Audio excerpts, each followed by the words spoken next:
Un tā ir Sigurds Graudiņš, vecmodrāk politiskais bojeviks. Ko es jums gribētu pateikt? Nedaudz nejaukt man ar nacboliem. Lai gan man uzaicināja no saraksta dzimteni balotēties, es šeit nolasīšu vienu konkrētu tā. Tuberkuļožņikiem, pseidoļevakiem un trešā spēka kolaboracionistiem Latvijā. Paziņojums. Mēs politiskā apvienība par dzimteni izvirzām par deputātu kandidātu uz Eiroparlamentu vēlēšanām Latvijas nacionālo kadru Sigurdu Graudiņu, Latvijas neatkarības atjaunotāju, BAF zīme numur 442 un nesamērinām cīnītāju par sociālo taisnīgumu sabiedrībā. Deklarējam, pasvītrojot, deklarējam, ka viņš nav politiskās organizācijas par dzimteni biedrs un viņu nesaist jebkādi līgumi vai politiski vienošanās ar mūsu organizāciju. Mēs esam pārliecināti, ka jebkuras politiskas darbības no Sigurda Graudiņa puses būs vērstas Latvijas un tās tautas labā. Politiskās organizācijas par dzimteni priekšsēdētājs Jurijs Žuravļovs, Paraks, Zieģels un tā tālāk. Tātad, principā, es esmu pirmais neatkarīgais deputāta kandidāts.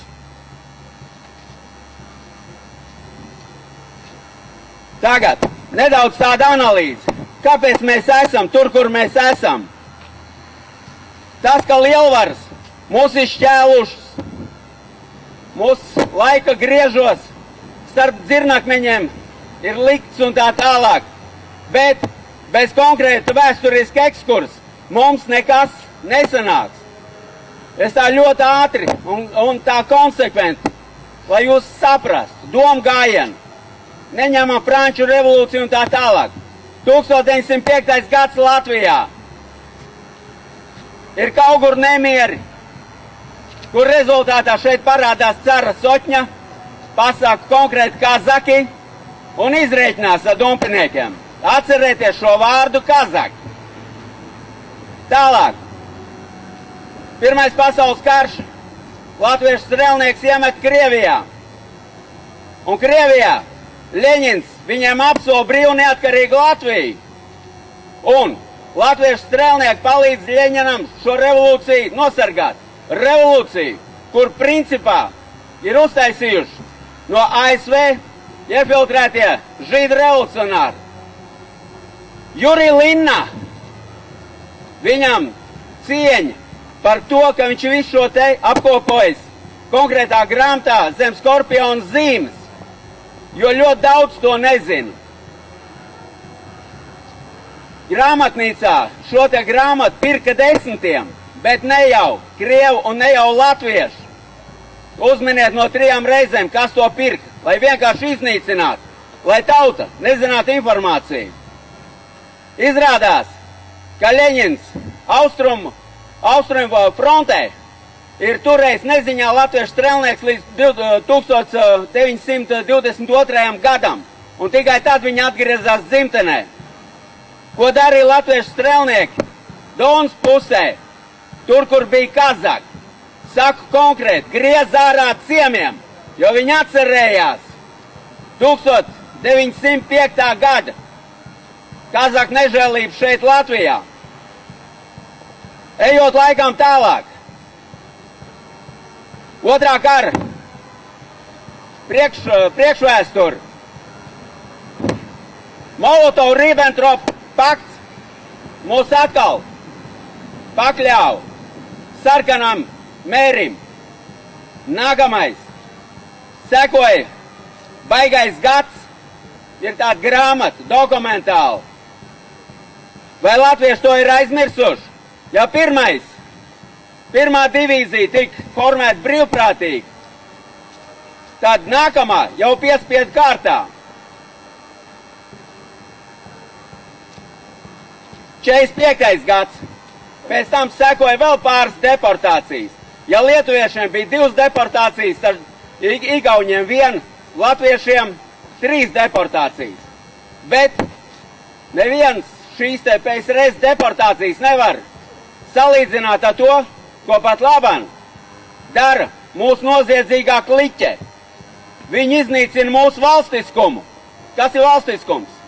Valsts ir cilvēku un zeme. Tā cilvēkiem brīvprātīgi piespiedu deportāciju ārā, un zem tiek pārdot ārzemniekiem. Šeit nesen parādījās konkrēti Ancūpova informācija ļoti detalizēta, kādā veidā šī te zeme tika pārdot bez atļaujas. Nākamais, šie te 50 okupācijas gadu un tā tālāk arī ir atstājuši savu zīmogu, bet vai tas ir tā nejauši? Šajā pasaulē nekas nejauši negadās. Tur ir viss konkrēts aprēķins, augsts, salds un tā tālāk.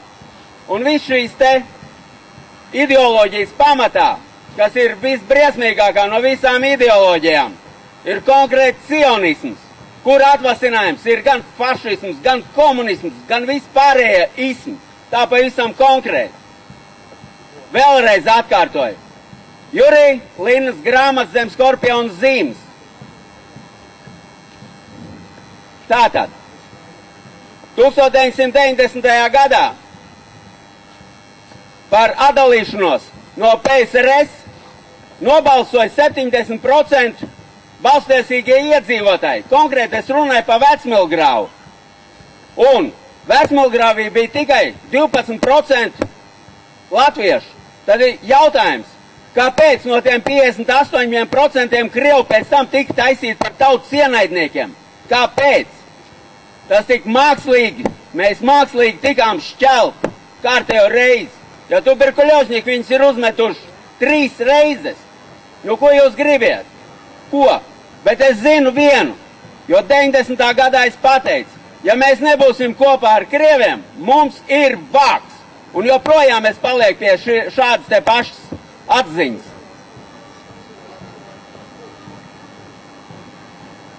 Visam apakšā ir vairāk vai mazāk, tā arī atgriežoties iepriekš, ir konkrēts interesi. Ja no sākuma Afganistāna, Irāka un vispārējais bija doma, nu labi, nafta atkal atgriežamies pie ASV. ASV patērē 25% naftas produkts, bet ražo 10-12%. Tātad ir jautājums, no kurienes pārējo saņemt. Tātad, jānozog vai vienkārši jāatņem ar varu. Tāda ir, lūk, šī te politika. Un kas valda ASV, jūs paši ļoti labi zinat. Tas, ka Latvija ir ASV štats, es domāju, nevienam vairāk nav šaubu, jo visas instrukcijas un tā tālāk tiek saņemts no ASV vēstniecības. Un konkrēti kāds spilgtākais piemērs ir Katrīna Todd Bailey. Un šeit jau no Aivara Baraukova informācija. Katrīna Todd Bailey nolika, kā saka, pa Stoika Smirna mūsu juridisko korpusu tur, jā, tur aulā. Un mācīja, kā taisīt spriedumus un vispārējais, kā vēst lietas. Gadu apakaļ es te satiku Jānu Rēniku un pavaicāju, tā kā būs. Jaunā Judita Garber arī maisīsies Latvijas iekšējās lietās, kur it kā neatkarīga valsts. Nu, viņš pateica, nu jā, nu tā tur bija maisaimnieks, šitā te ir vairāk politiķi un tā tālāk. Bet joprojām viss notiek. Bez tam arī nav izvērtēts ārzemju latviešu sautīgās un nodevīgās intereses pret Latvijas tautu. Konkrēti izpārdodot īpašumus, tautas īpašumus.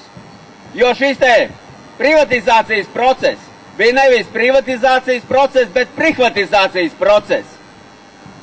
Ar ko sākās? Nedaudz atgriežoties pie tautas frontes. It kā 88., 89. Bet nē, viss tas sākās no 86. gada, kad 4 mūsu LTF pēc tam vadoņi tika uzaicināti.